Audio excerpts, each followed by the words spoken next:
He descended from horse racing royalty, but thoroughbred Zippy Chippy was certainly no champion. Banned from most racetracks and put out to pasture with a record of only losing, he was a winner all the same.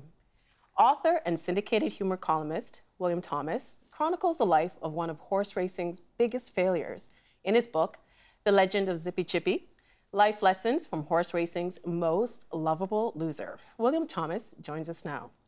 I loved this book. I mean, I'm a small person, I'm pretty short. Yep. But after reading this book, I felt like I was, I could play for the NBA. Well, I can tell you it's a good thing the horse isn't here because he would have taken great exception of you calling him a failure. He thought he won. He thought he won every race he went out. He used to go to the backside and he gave off the body language telling the other horses, I kicked some ass out there today. Don't think I didn't. Well, I want to talk more about the book, but I just wanted to read a little bit from the book itself. Sure. Yeah. Zippy Chippy would not go on to become what sports writers call a phenom, an exceptional athlete who defies the odds by surprising everyone with a series of eye-popping victories. Yet, Zippy would go on to defy everything and everybody, especially those people who handled him. And in the end, what he accomplished was nothing short of phenomenal.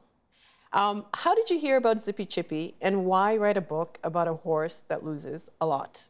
I'm a hiker. I go on long walks, and after I go on a long walk, I like a big beer. And I go down the Finger Lakes. My girlfriend and I do quite a bit of hiking in the Finger Lakes. And I got into it with a bar with a guy, and the track is right there. And so we started swapping horse stories, and I used to play the ponies when I was in college, and I'm sort of got away from it, but I've always loved horse racing. And I'm sure I was telling him stories about Secretariat, the greatest thoroughbred that ever lived, and I've been enamored by that story my whole life. And he kind of said, well, we have sort of Secretariat the opposite here. I said, what are you talking about? He said, well, we got a horse here named Zippy Chippy. He started telling me these stories. And I said, that's the kind of book I want to read. Where is there a local book store? He said, I've never heard of a book. He said, there was some talk of a movie, but I've never heard of a book. And there wasn't a book. And so I got a hold of Felix Monserrate, the trainer and the owner. And I said, nobody, and Felix, lovely man, he talked with a little Ricky Ricardo accent. He goes, no book. Maybe a movie, but no book. And you mentioned Secretariat. He's a thoroughbred, right? Yeah. So how familiar were you with horse racing? You know, by no means an expert, but I follow it, and I probably watch the Derby and the Preakness, the Triple Crown every year and things like that. I love it. I love the sport of horse racing, but I'd gotten away from it, for years. It wasn't really high on my priority list, but I started going to the track once I hooked up with Felix and that group, so I was going down the Finger Lakes quite a bit. And Zippy had a special pedigree. What was his pedigree? Are you kidding? Pedigree. This horse was descended from Man o' War. Many think he was the greatest racehorse ever. He was descended from War Admiral, from the great Canadian horse, Northern Dancer. One of his descendants was Bold Ruler, who was the father of Secretariat. I mean, I said in the book, royalty. It was like breeding King Juan Carlos of Spain with Princess Grace of Monaco and coming up with Prince Harry. Oh, no. Harry would be like, wait a minute.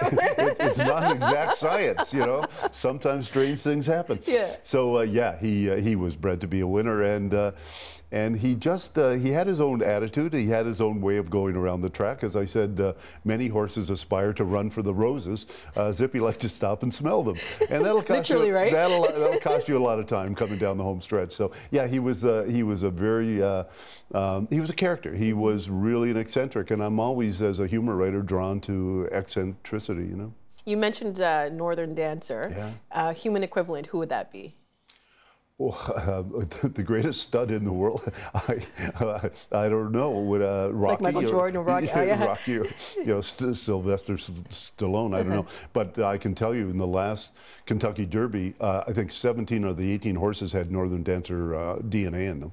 That's how he's the greatest breeding stud in the history. Lots of money made of him. He was, when he was 25 years, most horses are dead by the time they're 25. When Northern Dancer was 25 years old, he was breeding 40 mares a year at $1 million a shot. Wow. And they got an offer from a French consortium to buy him for $40 million because they knew if they could breed him for 2 more years, they'd double their money. And they would have except all the shareholders of the horse. You know, he was syndicated. It's like a horse being syndicated. Yeah, That's so cool. yeah. So they couldn't agree, so the deal never got done. But yeah.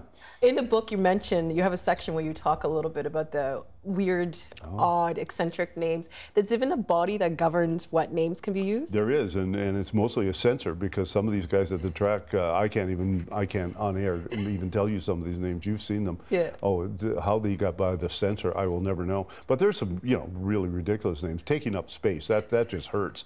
Who names a horse taking up space? And there's just some, you know, Zippy shared a stable once with Stinky Dinky. You know, he got beat by an angry cop. My two favorites, I think, are there's a horse out there named 50 Shades of Hay. And my favorite, which has a little bit of cachet, I have to admit, I like this one. It's called Nag, Nag, Nag. So imagine the announcer. Nag, nag, nag in second place. Well, and some guy named a horse the other horse. So yeah, so the announcer, the race caller, when they're coming down the stretch says, and another horse is taking the lead, and everybody goes, what other horse took the lead? You know, that's his name. Oh, it's just crazy. But horse racing's like that. It attracts characters. It really does. And you know, they're the beer before noon, cigar smoking. It's a great, a little tipsy. It's a wonderful place to people watch the track. All kinds of strange people from every sort of strata of society are drawn to the racetracks. You know. And let's go back to Zippy's first race. How did he perform, or did he perform? You know, Felix got there should have been a band there waiting for him for the big debut. No, just very ordinary. Zippy liked to go along the track and see a lot of the territory. You know, I'm sure he used to see all this greenery, all the scenery. So he used to take his time going around the track. He liked to interact with people, liked to bite people, liked to eat hats. Once ate a pizza while it was still in the box. So he was his own man, but yeah, Felix, he'd lost 20 races by the time Felix got hold of him. Normally, if a horse loses 6 races, you retire him, you know, you just do. And why did Felix want him if he had lost all those races? That's the big question. He got him in exchange for a truck, right? He did. Yes, the guy wanted $5,000. He was actually, I think, going to put Zippy Chippy down or sell him at auction, which is the same thing. And the guy's name was Lewis.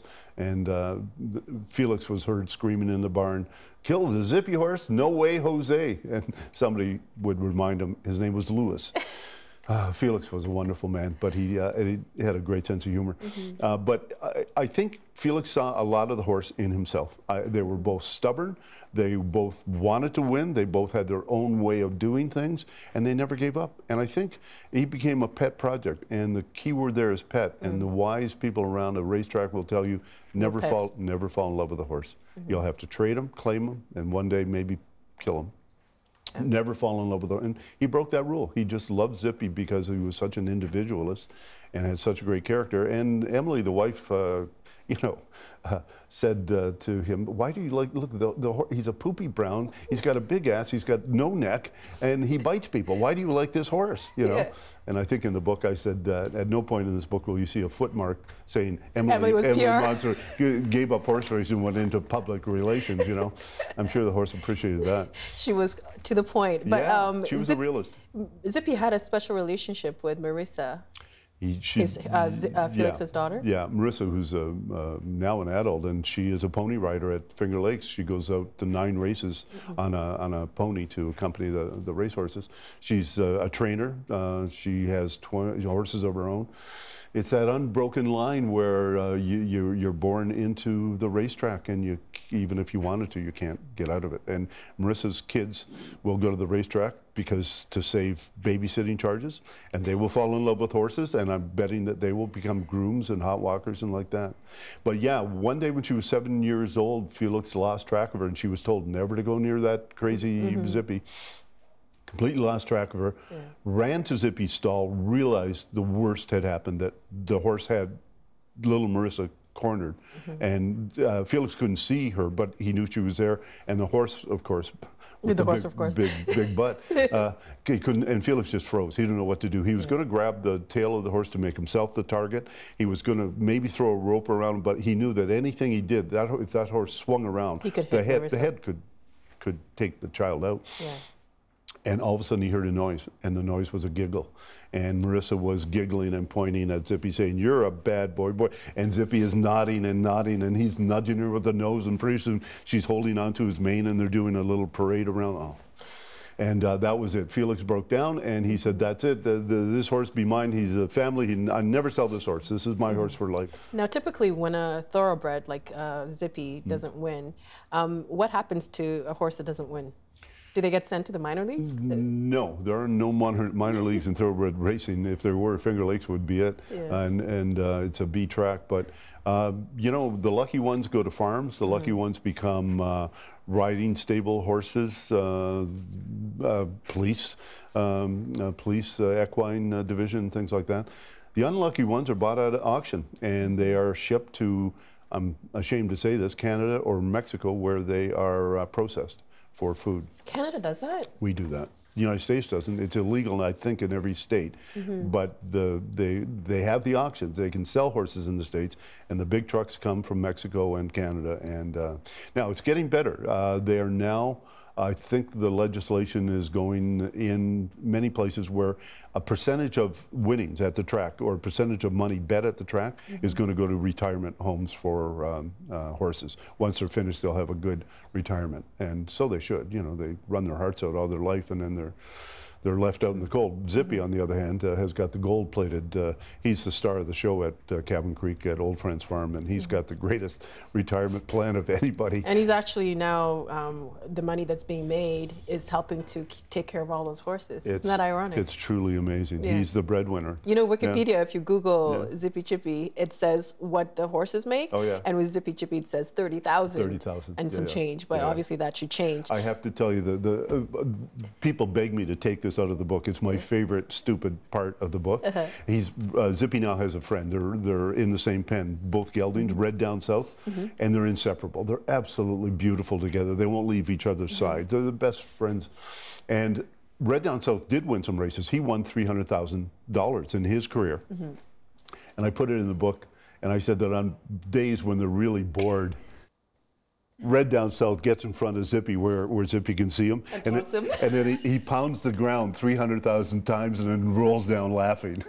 And most people say, "I don't get it." And I said, "Well, it's a horse joke." Yeah, well, obviously, too, it's kind of like, look, I made all this money. You only made 30,000? But Felix, I guess, Zippy could actually say, well, actually, no, I'm taking care of you. He's the guy that bought him for the farm, predicted. He said Zippy will make more in retirement than he ever made on the racetrack, and he's absolutely right. I wanted to talk more about the relationship between Felix and Zippy.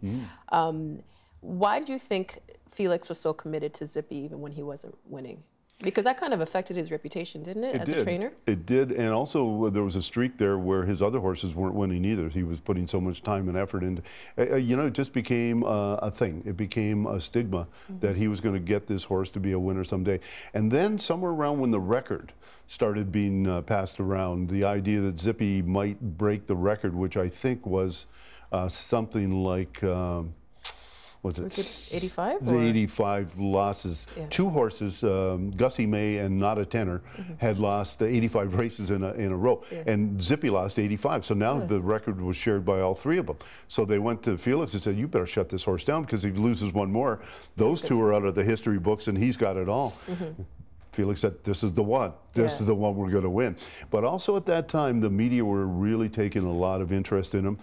Felix finds himself autographing clippings. Treats are coming to the back stretch, carrots and things like that, and interviews. And Felix can't quite put it together, but he knows something special is going on. And that's why I think at that point he started liking the notoriety. But he never, Bob Matthews was the writer who really got the ball going. He wrote a column for the Rochester Democrat and Chronicle, and his columns were syndicated in Gannett newspapers. And he's the one that started the ball rolling about Zippy Chippy. And he watched that horse, and he said they were enamored by the losing the record, but they never once went out and intentionally didn't give their best. He said you got a good, honest effort from both the horse and the trainer every time they went to post. So there was none of that. So what was going on? Because Felix said that the reason why he didn't want to retire Zippy was that Zippy wanted to run. He did. But then on the day of the races, that didn't happen. That's a pretty good way of putting it. Zippy loved to run. Sometimes in the wrong direction. Sometimes he wouldn't come out of the gate, but he still loved to run. He just wanted to go at his own pace, and he was full value entertainment. Even people around the backside that were jaded by everything that goes on in horse race, they'd come by the stable just to see if he was doing anything. You know, he was so unpredictable. And as I said, Felix started liking the notoriety, and there were many times where he thought about retiring him. But Zippy came back after he would lose the worst race. His body language was great. He thought That's he what won. I was going to ask you, because he's a horse. So how do you know that he wants to keep running? They show you the body language is they droop, the heads go down, and their shoulders, and he came back like a champion every time, and he never missed a meal, and he was off to sleep. And Zippy, he lost a lot, but he never lost sleep over losing, you know. So they just both kind of puddled along like that from race to race, and they were in between a lot of times when Felix we retired him once, and he said Zippy was just not himself. He really was starting to show signs of depression, exactly.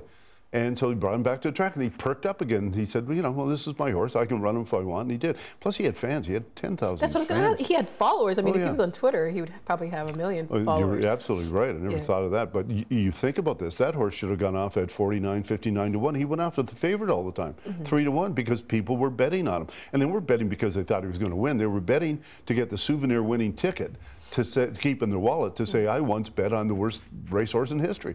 So they were, and the guy at the Finger Lakes freaked. He said, I would look up at the board sometimes. There was $20,000 put on this horse. And they eventually banned him. He said, it's not fair to bettors. They banned him from racing at Finger Lakes because he dwelled. He didn't go fast enough? He didn't come out of the gate. At all? Yeah, 3 times. Right. And the horse stewards at the officials at racetrack take that pretty seriously. So they banned him from racing. Why? Because when I was reading it, because I don't know very much about horse racing, why is that such a serious offense? Because it's one thing to come out slow, but it's another thing just to refuse. To just stand there. The jockey quit him too. Benny Afanador was his jockey forever. And the jockey, after the 3rd dwell, the jockey said, he's making me look bad. And I think I said, as a jockey on a horse that's not going forward is not really a jockey. It's a hood ornament, you know. So yeah, that was the. So Felix didn't miss a beat. He took him to country fairs, and he ran him at Massachusetts at Northampton Fair for the rest of his career. And they don't have any regulations, and they're not related to track. So he was, and Zippy's fans followed him up to Massachusetts. You know. Do you think that things would have been different if he had the right jockey or if he had a different trainer? No, and to tell you the truth, if he'd have won a race, I wouldn't be sitting here. we wouldn't be having. I mean, if he won 1 race, then he's just a nag. But the fact that he went out and lost 100 in a row and never once gave up, that's why we're here, you know. But he's not the most losingest thoroughbred. No. So why do we know more about Zippy Chippy than the other? I think there's 2, right? One in Japan and one in the States? There was one in the States. Thrust, exactly, had 105. Well, all the writers at the time got it wrong. And I said to Bob Matthews, how could the Guinness Book of Records put him in there as a loser? And he said, we didn't have Google. You know, nobody, everybody just Library, what's that? Yeah, everybody just kept writing about this. Well, as I said, he wasn't losing his horse in history. He was just the worst. I mean, no other horse kicked his water can around like it was a soccer ball when he got bored. He broke out of his cell all the time to do a walk around the track. He broke into his cell one time, into his stable. They were cleaning out his stable. Marissa was in there, and they put 2x4s to make sure the horses don't. And Zippy busted up all the 2x4s to get to join Marissa. He even broke into his own place. Oh, he was crazy. So he had just so much personality, and the press were enamored with him. I mean, there were a lot of big newspaper people and People magazine. Oh, and Sunday Morning, Charles Corral, remember Sunday Morning, CBS? A lot of big, he was named one of America's most intriguing personalities of 2004. Yeah. So and probably a lot of those people who were in that list, we probably don't remember them, but we know Zippy Chippy. I remember one was A-Rod, who cheater, and that's one of the points. Zippy may have lost, but he never took shortcuts. I want to show you a clip. This is Zippy racing a baseball player about 15 years ago. Zippy Chippy that ended a 90-race losing streak. The Zipster beat a AAA baseball player, Darnell McDonald, in Rochester, New York. We will leave you with a little more Zippy Chippy. My money's on Zippy. ESPN News is a presentation of ESPN, the worldwide leader in sports. For more, log on to ESPN.com. The first race he ever won. Now, but the best is, that was Man Against Beast 2. Man Against Beast 1, Felix at some 90 losses says, we need to win some way, somehow. So they set Zippy up at the same place, Frontier Field, Rochester, New York. Dan Mason is the guy. Dan Mason was the promoter of the year in Baseball Magazine for this matchup. So 40 yards in the outfield, Zippy Chippy against Jose Herrera, the fastest base stealers on the team. 10,000 of Zippy's fans show up. They're screaming, yelling. The place is going crazy. Dan brings the flag down. They start counting down. The crowd is counting 10, 9, 8. I talked to Pedro Castillo, the jockey. Pedro said somewhere around 3, Zippy started eating the grass, and he's really enjoying it. And he's thinking, this is great grass. They pee on that grass at the track. I don't know why they do this. This is good. Then he looks up and he spots the guy selling the soft pretzels, which he loved because it comes with sweet mustard, right? And the guy takes off early. Pedro slaps him in the rear end with the whip, and it's all over in 5 seconds. So I did the math, and the math on it is stretched out. Secretariat had a stride, an unbelievable stride of 28.5 feet. That's what a horse can do. Our greatest human being, Usain Bolt, the Jamaican, 8.5 feet.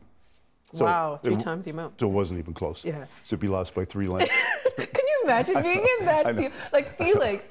Imagine being Felix. Yeah. You're like, okay, finally he's going to win. This is it. This is what we've been waiting for.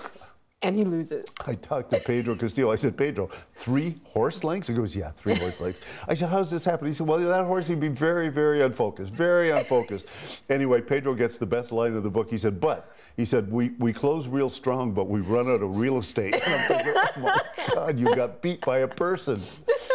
But, you know, some people will look at this like what happened with Zippy and Jose. Yeah. Why resort to these kind of stunts? Why? Well, for one thing, it breaks up the losing. And another thing, it pays the bills. I don't know what money exchange, but Felix was getting appearance fees for these things. And they were having fun. They were really having fun because losing gets old, you know. And, yeah, he got him out. There were actually 3 races. They did it 3 times, I think. And, yeah, Zippy finally won a race against a ball player. And Darnell McDonald, I abuse him something fiercely in the book. I lie and I say it crushed his career. I said he started running against other horses and then ponies and then those real miniature horses, the ones that you can carry in a dog carrier. Yeah. And I said he once raced a chicken across the road and then just sat there wondering why. And I went on and on and on. But they passed it by Darnell McDonald and he was laughing. And he said, by the way, today I could take that horse. Darnell McDonald had a great career. He played for the Yankees in Boston, and he's a big shot with the Chicago Cubs today. So. But imagine the conversation in the locker room after that. Oh, can you imagine? The horse jokes that went around that, oh my. Now, Zippy's story is very much an underdog story. It is. What is it about the little guy that appeals to us? I think it's because we're all little guys. Right. You know, I think Felix always said that the people related to Zippy. You know, they would come and they presented him with cards and they keep going, Zippy, don't ever quit. And Zippy, you know, we feel for you because, you know, I lost my job in this, and it was always about hope. And I can tell you at the track on most days in those barns, there's more hope than hay. You know, these people, it's always about tomorrow and it's always about the next race. And the backside is just full of people who love horses, work for very little, work very hard, and yeah, they really relate to a horse that just would not quit, would not settle for anything less than doing his best, you know. And in the book, you include a quote from Vince Lombardi, and winning isn't everything, it's the only thing.